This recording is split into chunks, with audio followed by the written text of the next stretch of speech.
জুলাই সনদ শুধু কাগজের মূল্যে নয়, বাস্তবায়ন এবং আইনি ভিত্তির পরই তাতে স্বাক্ষর করবে এনসিপি।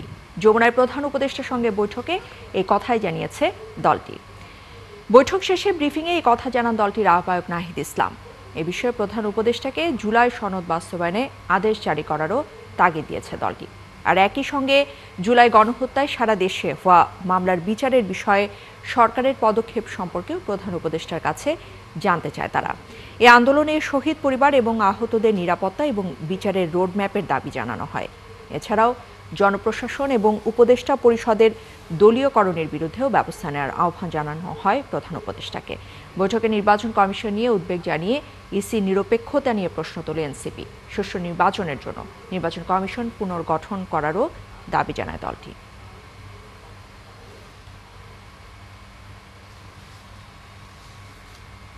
জুলাই গণহত্যার বিচারের বিষয়টি আমরা আজকে দেখেছি যে আন্তর্জাতিক অপরাধ ট্রাইব্যুনালে মানবতা বিরোধী অপরাধের সাথে সংশ্লিষ্টতা এবং অভিযোগের কারণে সেনাবাহিনীর কয়েকজন সদস্যকে আদালতে আনা হয়েছে। আমরা এটাকে সাধুবাদ জানিয়েছি এবং সরকার এবং আন্তর্জাতিক অপরাধ ট্রাইব্যুনালের প্রতি আমরা ধন্যবাদ জ্ঞাপন করি যে ন্যায় বিচারের একটি ধাপ আমরা আগাচ্ছি। সারা দেশে যে মামলাগুলো হয়েছে জুলাই শহীদ পরিবারদের পক্ষ থেকে, আহতদের পক্ষ থেকে, সেই মামলাগুলোর বিষয়ে সরকারের কি পদক্ষেপ আমরা দেখতে পাচ্ছি পত্রিকায় যে জামিনে আসামিরা ছাড়া পাচ্ছেন এবং তারা শহীদ পরিবার এবং আহতদেরকে হুমকি দিচ্ছে।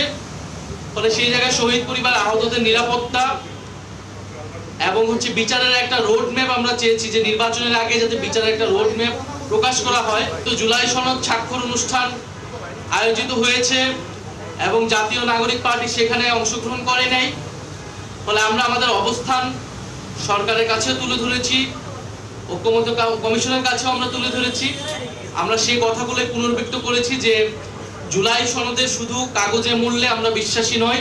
ফলে জুলাই সনদ বাস্তবায়নটা কিভাবে হবে সেইটার সম্পর্কে নিশ্চয়তা পাওয়ার পরে আমরা স্বাক্ষর করব।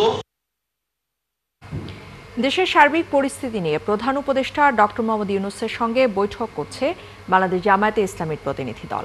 সন্ধ্যায় দলের নায়েবে আমির ডক্টর সৈয়দ আবদুল্লাহ মোহাম্মদ তাহিরের নেতৃত্বে রাষ্ট্রীয় অতিথি ভবন যমুনায় এই বৈঠক শুরু হয়। জামায়াতের 4 সদস্যের প্রতিনিধি দলে নায়েবে আমির ডক্টর সৈয়দ আবদুল্লাহ মোহাম্মদ তাহিরের সঙ্গে আছেন সেক্রেটারি জেনারেল মিয়া গোলাম পরওয়ার, সহকারী সেক্রেটারি জেনারেল এটিএম মাসুম এবং রফিকুল ইসলাম খান। এর আগে বিকাল 5টায় এনসিপির 4 সদস্যের প্রতিনিধি দল যমুনার প্রধান উপদেষ্টার সঙ্গে বৈঠক করে। এছাড়া মঙ্গলবার নির্বাচনী প্রস্তুতি নিয়ে প্রধান উপদেষ্টার সঙ্গে বৈঠক করে বিএনপির প্রতিনিধি দল।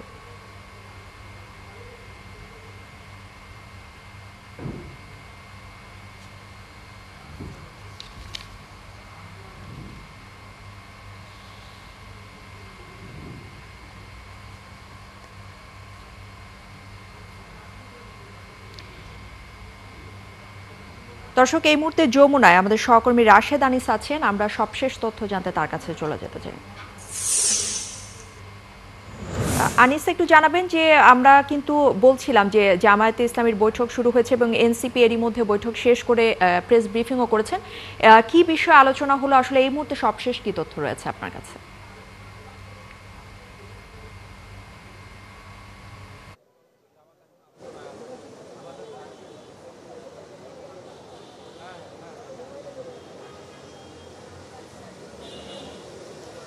বিভিন্ন বিষয় কিন্তু আসলে আলোচনা হয়েছে।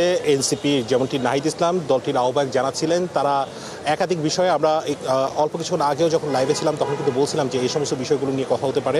যেমনটি প্রতিবেদনে দেখছিলাম যে জুলাই সনদ কোনো কাগজের মূল্যের উপর নয়, বরং জুলাই সনদ বাস্তবায়ন এবং আইনি ভিত্তির উপরই কিন্তু নির্ভর করবে এনসিপি জুলাই সনদে স্বাক্ষর করে কিনা সেই বিষয়টি যেমন আছে। আরেকটি গুরুত্বপূর্ণ বিষয় যে বিষয়টি আসলে বলা হয়নি সেটি হচ্ছে বিএনপির পক্ষ থেকে তত্ত্বাবধায়ক সরকারের কথা বলা হলেও এনসিপি যিনি আহ্বায়ক তিনি তিনি কিন্তু বলছেন যে তত্ত্বাবধায়ক সরকারের প্রসঙ্গ এখনই নয়, তত্ত্বাবধায়ক সরকারের প্রসঙ্গ আসবে যখন হচ্ছে গণভোট হবে, কারণ হচ্ছে এই যে তত্ত্বাবধায়ক সরকার সেটি জুলাই সনদের আওতাধীন। এছাড়াও কিন্তু বলেছেন যে প্রশাসনিক যে দলীয়করণগুলো রয়েছে ইশরাত, সেই বিষয়গুলো নিয়ে কিন্তু কথা বলেছেন এবং নির্বাচন কমিশনকে নিয়ে নানা ধরনের অভিযোগ কিন্তু দেওয়া হয়েছে। নাহিদ ইসলাম কিন্তু বলেছেন নির্বাচন কমিশন যে ধরনের আচরণ করছেন এবং যেভাবে একটি দলের হয়ে কাজ করছেন, এই এমতো অবস্থায় কোনোভাবেই আসলে সুষ্ঠু নির্বাচন আয়োজন সম্ভব নয়, এরকম কিন্তু অভিযোগ করেছেন। এবং আরেকটি বিষয় গুরুতর কথা বলেছেন, নির্বাচন কমিশন যদি তাদেরকে কোনো প্রতীক না দেন, বিশেষ করে শাপলা প্রতীক যদি না দেওয়া হয়, তাহলে এনসিপি নির্বাচনে অংশগ্রহণ করা হবে না। এখন মূলত বৈঠক হচ্ছে জামাত ইসলামের যিনি আমির সৈয়দ আবদুল্লাহ মোহাম্মদ তাহের, তার নেতৃত্বে 4 দলের যে বৈঠক হচ্ছে, 4 প্রতিনিধি দলের সাথে যে প্রধান উপদেষ্টা বৈঠক হচ্ছে, সেই বৈঠকে গণভোট, পিআর এবং হচ্ছে জুলাই সনদের আইনি ভিত্তি নিয়ে আলোচনা হবে। আমরা ধারণা করতে পারি হয়তোবা আর 15-20 মিনিটের মধ্যে সেই বৈঠকটি অনুষ্ঠিত হবে প্রধান উপদেষ্টার সাথে। তারপর কিন্তু সংবাদ সম্মেলন করবেন তারা এবং কি কি আলোচনা হয়েছে জাতীয় নাগরিক পার্টির মতো তারাও কিন্তু সেই বিষয়গুলো জানাবেন।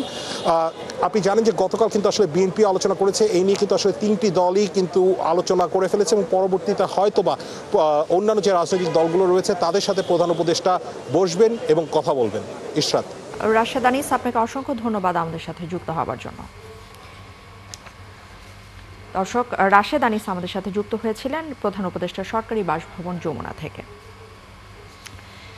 যাচ্ছি পরবর্তী প্রসঙ্গে। রাজনৈতিক দলগুলোর বক্তব্যের কারণে ফেব্রুয়ারিতে ভোট না হওয়া নিয়ে বিভিন্ন আলোচনা হচ্ছে, জানিয়েছেন আইন উপদেষ্টা আসিফ নজরুল।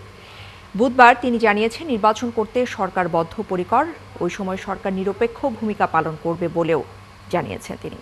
আর অভিযুক্ত সেনা কর্মকর্তাদের ট্রাইব্যুনালে হাজিরে সহযোগিতা করায় সেনাবাহিনীর প্রশংসা করেন আসিফ নজরুল। শারমিনের রিপোর্ট।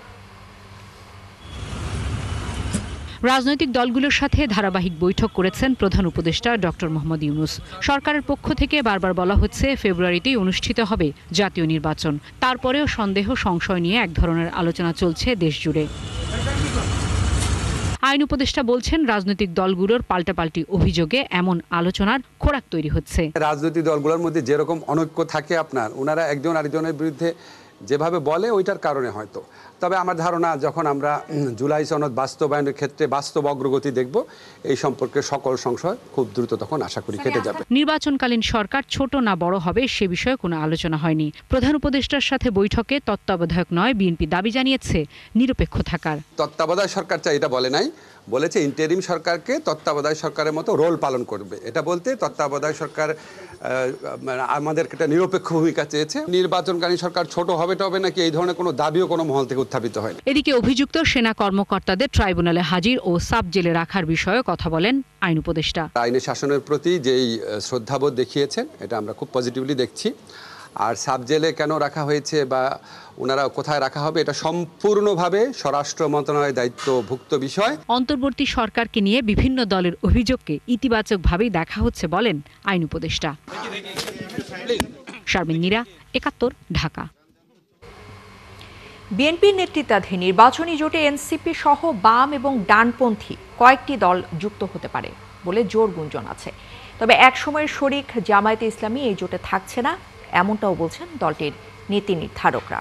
আর জোটে এনসিপির যুক্ত হওয়ার প্রসঙ্গে বিএনপি মহাসচিব মির্জা ফখরুল ইসলাম আলমগীর জানিয়েছেন এটা অসম্ভব কিছু নয়, তবে এর জন্য আরও অপেক্ষা করতে হবে।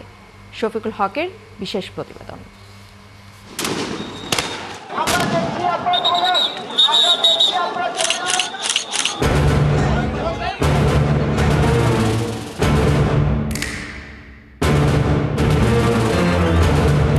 টানা ১.৫ দশক সুষ্ঠু ও নিরপেক্ষ নির্বাচনের জন্য রাজপথে বিএনপি, সাথে কখনো পুরনো সঙ্গী জামাত, আবার শেষের দিকে খুব বেশি ঘনিষ্ঠ ছিল বাম, উদারপন্থী ও জাতীয়তাবাদী সমমনারা।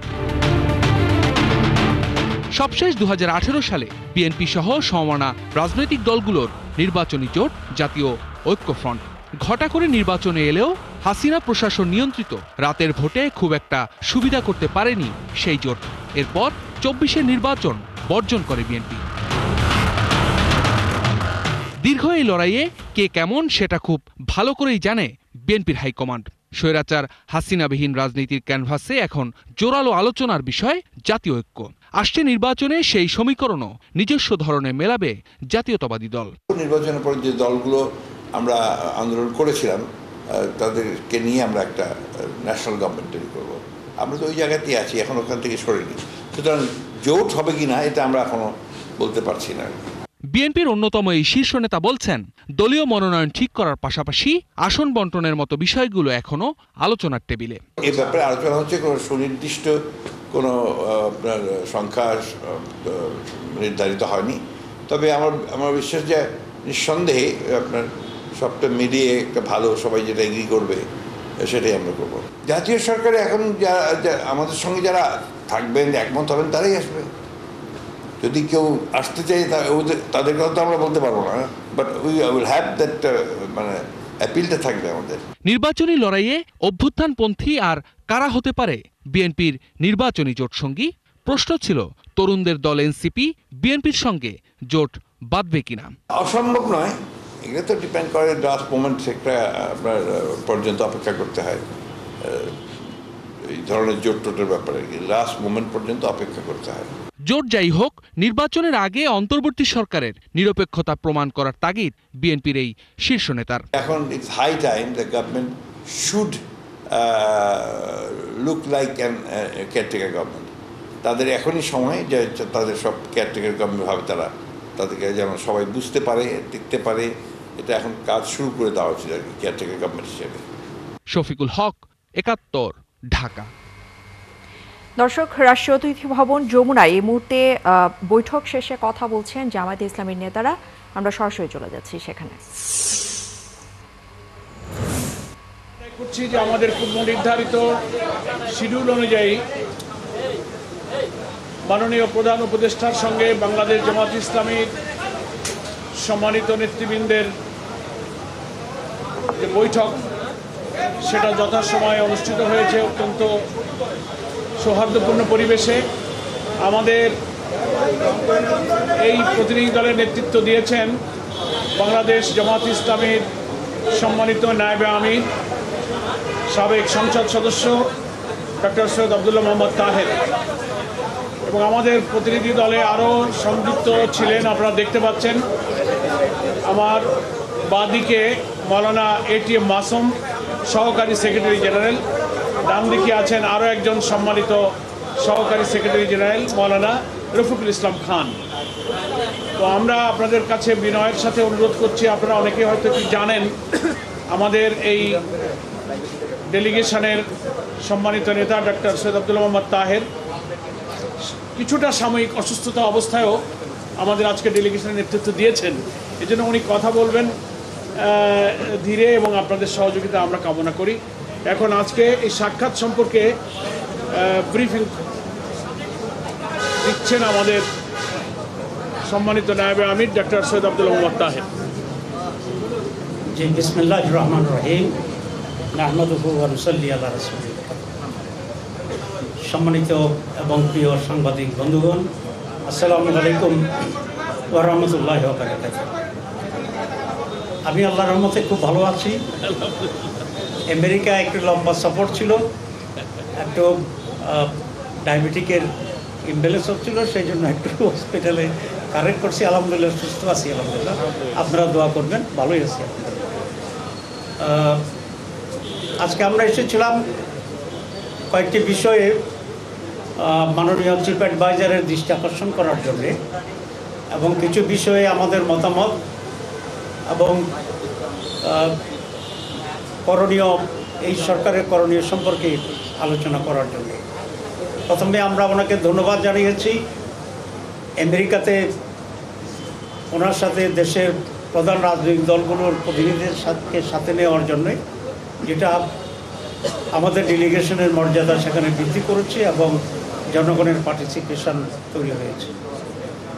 আমরা ওনাকে আরও ধন্যবাদ জানিয়েছি যে ওনার যে কমিটমেন্ট ছিল যে সংস্কার করবেন, উনি দীর্ঘ সময় এক্সারসাইজ করার মাধ্যমে আমরা সংস্কারের কতিপয় বিষয়ে একমত হয়েছি, এবং সেই সংস্কারগুলোর উপরে আমরা একটা দলিল তৈরি করার জন্যে সকলে মিলে সিগনেচার করেছি, বাংলাদেশ জামাত ইসলামী এই সনদের ওয়ান অফ দি সিগনেটরিজ, এটা জাতীয় ইতিহাসে এটা লিখে থাকবে এবং ইতিহাস থাকবে।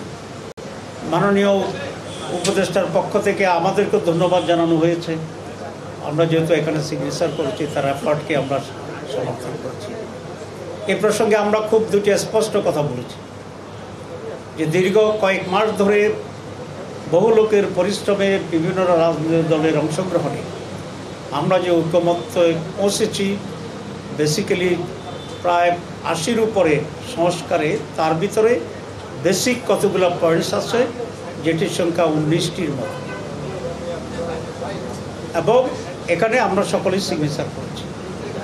এখন যেটা প্রয়োজন সেটা হচ্ছে এটাকে আইনি ভিত্তি দেওয়া, এটাকে ইমপ্লিমেন্ট করা, এবং এই সনদের মাঝে যেগুলো আগামী নির্বাচন সংশ্লিষ্ট সেগুলোকে আগেই পাশ করিয়ে তার ভিত্তিতে নির্বাচন দেওয়া, সেটা হচ্ছে ইম্পর্টেন্ট। আমাদেরকে এটা বলা হয়েছে যে এটা যে সমস্ত পয়েন্টে আপনারা একমত হয়েছেন সেগুলো নিয়েই সনদ, এটা সাইন করুন। ইমপ্লিমেন্টেশনের ব্যাপারে আমরা আপনাদের সাথে একমত হয়েই সেটা আমরা করব। আমরা আজকে এটা বাস্তবায়নের জন্যে ওনার দৃষ্টি আকর্ষণ করেছি। উনি আমাদের সাথে একমত হয়েছেন যে এটা বাস্তবায়ন যদি না হয় তাহলে এই পরিশ্রম তো পণ্ডশ্রম ছাড়া কিছু নয়। তো সে কারণে উনি বলেছেন আমি যথাযথ উদ্যোগ নেব। আমরা সেখানে বলেছি একটি আদেশের মাধ্যমে এটাকে সাংবিধানিক মর্যাদা দিতে হবে। এটা কনস্টিটিউশন নয়, এটা হচ্ছে এক্সট্রা কনস্টিটিউশনাল অ্যারেঞ্জমেন্ট, যেটা কোনো সরকার এরকম একটি পরিস্থিতি পড়লে দেওয়ার এখতিয়ার রাখে। এবং উনি আমাদের সাথে একমত হয়েছেন যে একটা আদেশের মাধ্যমে এটা হবে। কারো কারো কাছে এটা কেউ বলেছেন অধ্যাদেশ দেওয়ার জন্য। অধ্যাদেশ খুব দুর্বল, অধ্যাদেশে এগুলার সাংবিধানিক মর্যাদায় যাওয়ার মতো স্ট্রেংথ অধ্যাদেশে নেই, কিন্তু আদেশ ইজ ইকুইভ্যালেন্ট টু সাংবিধানিক পরিবর্তন, পাওয়ার এবং অথরিটির দিক থেকে। ইতিমধ্যে অনেক এক্সপার্ট কমিটি, ঐকমত্য কমিশন তৈরি করেছে, তারা বৈঠক করেছে। আমরা আমাদের এক্সপার্ট কমিটির সাথে বসেছি। আমাদের এক্সপার্ট কমিটি আবার ঐকমত্য কমিশনের এক্সপার্ট কমিটির সাথে বসছে।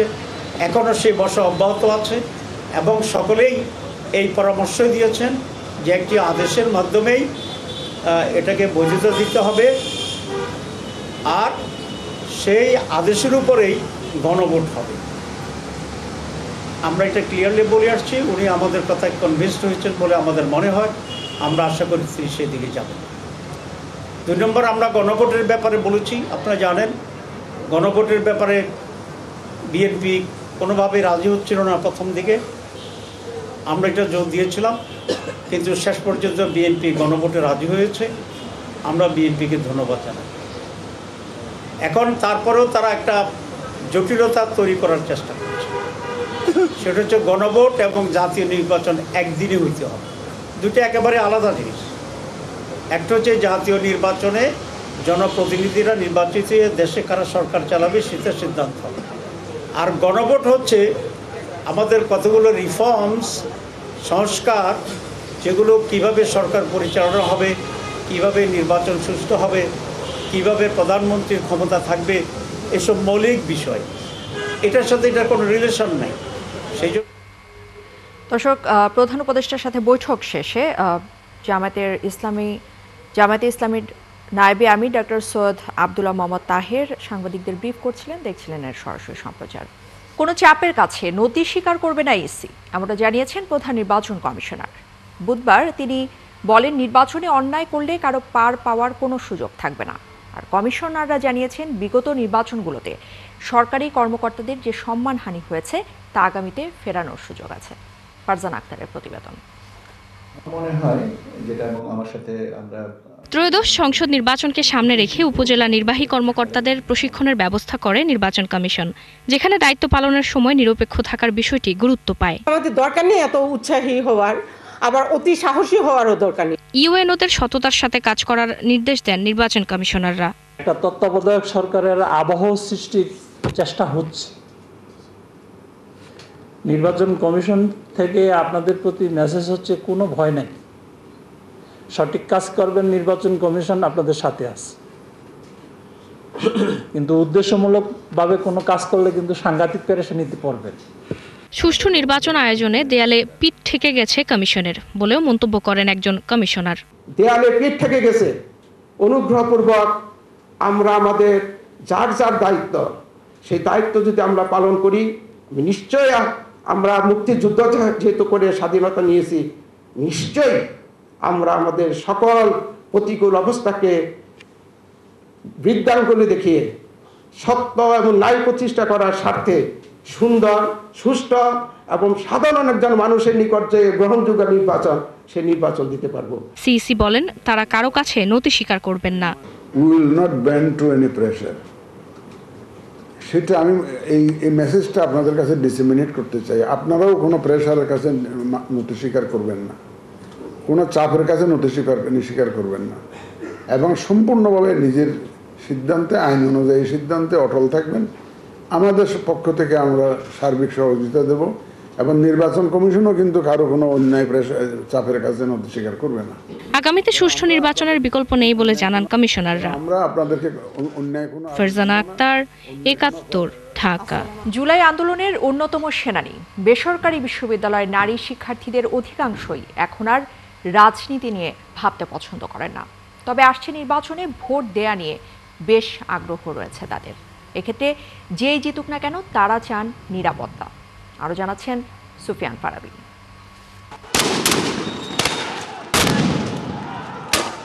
জুলাই গণঅভ্যুত্থানের সময় যখন পাবলিক বিশ্ববিদ্যালয়ের শিক্ষার্থীদের উপর হামলে পড়ে স্বৈরাচারী সরকারের সন্ত্রাসী বাহিনী, তখন ঢাল হয়ে পাশে দাঁড়ায় প্রাইভেট বিশ্ববিদ্যালয়ের শিক্ষার্থীরা। বিশেষত নারী শিক্ষার্থীদের অংশগ্রহণ ছিল চোখে পড়ার মতো।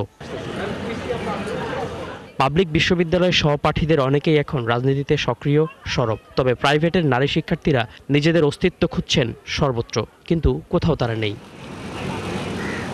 বেসরকারি বিশ্ববিদ্যালয় পড়ুয়া নারী শিক্ষার্থীদের কাছে প্রশ্ন ছিল, আগামীর জাতীয় সংসদ নির্বাচনে তাদের প্রত্যাশা কি? সবার উত্তর, নিরাপত্তা নিশ্চিত করাই এখন সবচেয়ে বড় চাওয়া। নারীরা এখন বাইরে বের হলেও ওরা ভালোভাবে থাকতে পারছে না, এই ইফটিজিংয়ের শিকার হচ্ছে। তাদের যে অধিকারগুলো আছে এগুলো এখন অনেকটাই নিশ্চিত হচ্ছে না। প্রতিটা নারী সুস্থ সবলভাবে তাদের প্রত্যেকটা কাজ করতে পারুক, সেটা চাকরি হোক, পড়াশোনা হোক, তারা যাতে নিরাপদে রাস্তাঘাটে বা যে কোনো জায়গায় চলাফেরা করতে পারে। নারী কি না পারে? নারীকে আমরা দেখেছি সে চাঁদে গিয়েছে, সে দেশ শাসন করেছে, সে অতীতে আমরা এটাও দেখেছি নারী যুদ্ধ করেছে, ইতিহাস ঘাটলেই এটা পাওয়া যায়।